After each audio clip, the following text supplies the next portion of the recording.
ঢিঙত এক প্ৰকাৰে আতংকৰ সৃষ্টি কৰা ঢেকিয়াপতীয়া বাঘটো ধৰাত বাৰে বাৰে ব্যৰ্থ হৈছে বন বিভাগ। ঢিং পৌৰসভাৰ এলেকাত অৱস্থান লোৱা বাঘটো ট্ৰেংকুলাইজ কৰা বা খেদি খেদি পঠিওৱাৰ ক্ষেত্ৰত বন বিভাগে চেষ্টা অব্যাহত ৰাখিছে, যদিও আজি পৰ্যন্ত সফল হ'ব পৰা নাই। ইতিমধ্যে 5জনকৈ ডিএফঅ'য়ে ঢিঙৰ আঠগাঁৱত বাহৰ পাতি ড্ৰোনৰ সহায়ত পৰ্যবেক্ষণ কৰি আছে বাঘটোৰ গতিবিধি। ইতিমধ্যে বন বিভাগে নিশ্চিত কৰিছে বাঘটো আঠগাঁৱৰ জংঘল থকাৰ তথ্য।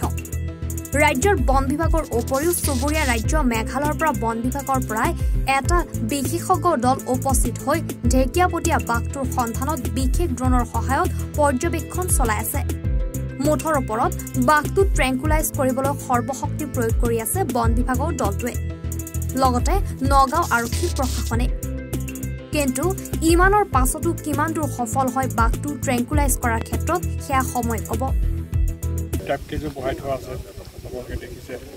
কিন্তু বাঘটো এটা জেগাত মানে চিটাপি লোৱা নাই, সি ঘূৰি ফুৰিছে। আজি ৰাতিপুৱা আপোনালোকে জানে ডাঙৰ বৰষুণ গ'ল, বৰষুণৰ পিছত মানে 5টা-6টামান বজাত সি ঘূৰি খোজ আমাৰ দেখা পালে এইখন জংঘলত তাৰপিছত সি তাতে অলপ দেৰি সেই জেগাতে থাকিলে।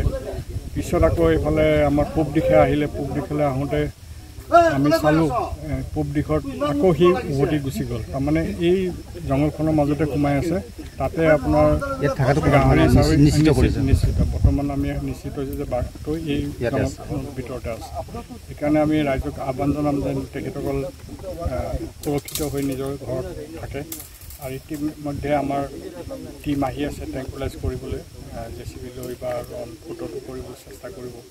কিন্তু ডিষ্টাৰ্বেঞ্চ হৈ গ'লে মানে বাঘটো অসুবিধা হ'ব, মানে শ্বিলঙৰ পৰা কিবা বিশেষজ্ঞ দল আহিছে নেকি? আমাৰ কালি মানে আমি আপোনালোকে দেখিছিলে ড্ৰোন চলাইছিলে, কিন্তু যিটো ড্ৰোন এই জংঘলখনৰ কাৰণ ইমান ডাঠ জংঘল, তললৈ কি আছে মানে দেখা নাপায়। সেইকাৰণে থাৰ্মেল ড্ৰোন বুলি মানে থাৰ্মেল হ'ল কি বডিৰ কিবা তাপমাত্ৰা পালেই মানে সি কেটচ কৰি লয়, সেইটো দি ইয়াতে চলাই আছে বৰ্তমান। তেওঁলোকে কিছুমান জেগাত বহুত ঘন জংঘলৰ কাৰণে অলপ অসুবিধা পাইছে। কিন্তু দেখা গৈছে যে বিগত কেইদিনতে ডিঙৰ জেঙুনিয়ে হওক পুঠিমাৰি হওক বন বিভাগৰ লোকে কিন্তু যথেষ্ট সুবিধা পাইছিল বাঘ কৰায়ত্ব কৰিবলৈ, 4খনকৈ JCB ব্যৱহাৰ কৰিছিল, কিন্তু সম্পূৰ্ণভাৱে বিফল হৈছে বন বিভাগ। কি ক'ব? সেইটো বিফলটো মানে পৰিস্থিতি সেইখিনি সময়ত যি আপোনালোকে এতিয়া আমি বাহিৰৰ পৰা আজি আহি পাইছোঁ, সেইদিনাখন কি পৰিস্থিতি কমেণ্ট দিব মই নোৱাৰিম। ঢিঙৰ পৰা ছাইদুল ইছলামৰ ৰিপৰ্ট, এনি ভাৰত 24। ৰব, আপুনি যে এটা অপৰাধ কৰিবলৈ গৈ আছে, আপুনি জানেনে? এই নাবালিকাগৰাকীক এতিয়াই বিয়াত বহোৱাটো যে এটা অপৰাধ, আপুনি জানেনে? অপৰাধ কেনেকৈ? মোৰ ছোৱালী, মোৰ কথা। তুমি যিয়েই নোকোৱা ভূঞা, 18 বছৰৰ তলৰ যিকোনো কন্যা সন্তানৰ বিয়া দিলেই আইনগতভাৱে এক দণ্ডনীয় অপৰাধ। বিয়া দিয়াজন যিমান দায়ী, বিয়া পতাজনো সমানে দায়ী। এতিয়া তাই পঢ়া শুনা কৰাৰ বয়স, খেলা ধূলা কৰাৰ বয়স। তাইক খেলিবলৈ দিয়ক, পঢ়িবলৈ দিয়ক, আৰু চাব এদিন আপুনি তাইক লৈ গৌৰৱ অনুভৱ কৰিব পাৰিব। এতিয়াই তাইক সংসাৰৰ বোজা দি তাইৰ ভৱিষ্যত জীৱনটো অন্ধকাৰ কৰাৰ অধিকাৰ তোমাৰ জানো আছে? মোৰ ভুল হৈ গ'ল মাজনী, মোক ক্ষমা কৰিবা। শিক্ষা ল'ৰা ছোৱালী উভয়ৰে প্ৰাপ্য আৰু অধিকাৰ। আপোনাৰ কন্যা সন্তানক তাইৰ এই প্ৰাপ্যৰ পৰা বঞ্চিত নকৰাব। বাল্য বিবাহ ভাৰতীয় আইনৰ দ্বাৰা বিহিত এক দণ্ডনীয় অপৰাধ। এনে অপৰাধ কৰি আপোনাৰ কন্যা সন্তানৰ ভৱিষ্যত অন্ধকাৰৰ মাজলৈ ঠেলি নিদিব। এনি ভাৰত 24ৰ প্ৰথম প্ৰয়াস, জুবিন গাৰ্গৰ গীতৰ প্ৰতিযোগিতা। জুবিনৰ গানে কি আনে?